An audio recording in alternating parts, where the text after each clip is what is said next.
é muito importante que a gente faça todos os dias a seguinte pergunta: estamos a serviço de quê? O desperdício é uma desordem cultural, social. Então, pode-se dizer que o desperdício é a cultura da desordem.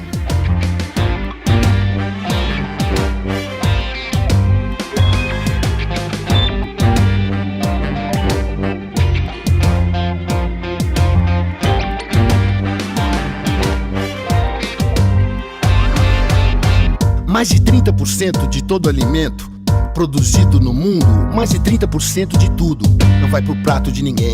Isso é um fato, eu sei. Mais de 1/3 do rango que o ser humano produz, dos bilhões de grãos de vegetais e animais abatidos, mais de 1/3 é perdido. Apodrece no processo, no meio do manuseio, no corte, no transporte, no armazenamento. Ou estraga na mão do sujeito que compra mais do que consome. Só pode ser burrice e desperdício, e o bicho homem é o responsável por isso. Enquanto tem gente morrendo de fome, tem gente jogando comida no lixo. Me incomoda muito, pessoalmente, o desperdício de alimento no Brasil. As porções são muito grandes, as pessoas jogam comida fora, sem a menor cerimônia. E existe uma certa cultura curiosíssima na vida brasileira de que não pode faltar, tem que sobrar. E que se faltar é mesquinharia. Né? E por conta disso, você exagera.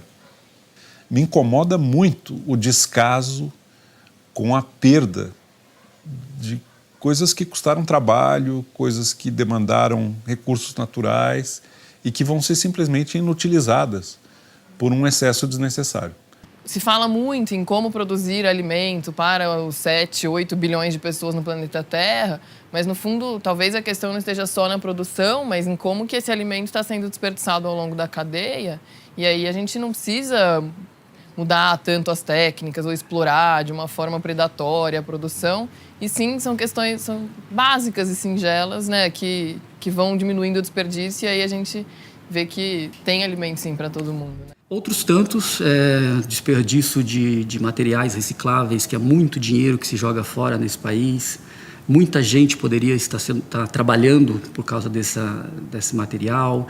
Muita matéria-prima que é jogada nos aterros e que poderiam ser transformadas em novos produtos. No Brasil, a gente aprendeu a separar os resíduos entre recicláveis e não recicláveis e, erroneamente, foi colocado o orgânico como não reciclável.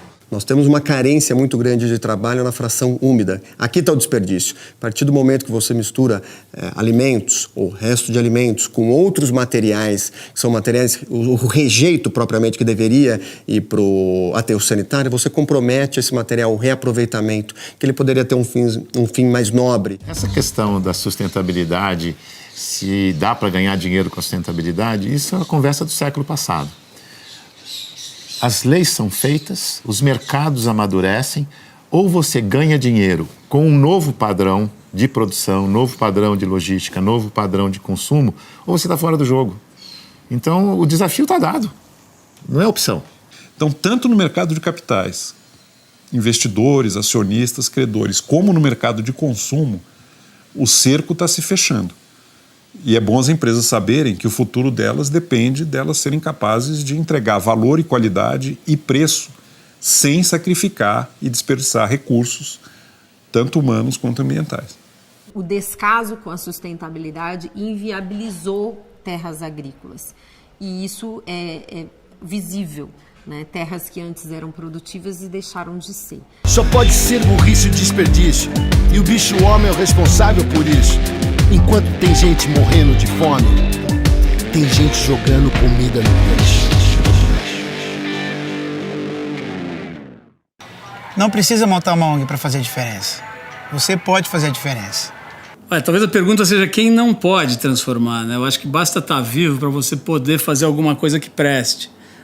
Quando me perguntam sobre o futuro, eu lembro do provérbio chinês, que diz o seguinte: se não mudarmos de direção, vamos acabar onde estamos indo. Então, mude, meu compadre, antes que seja tarde. Tome uma atitude, porque é geral essa treta. Tá todo mundo junto no mesmo planeta.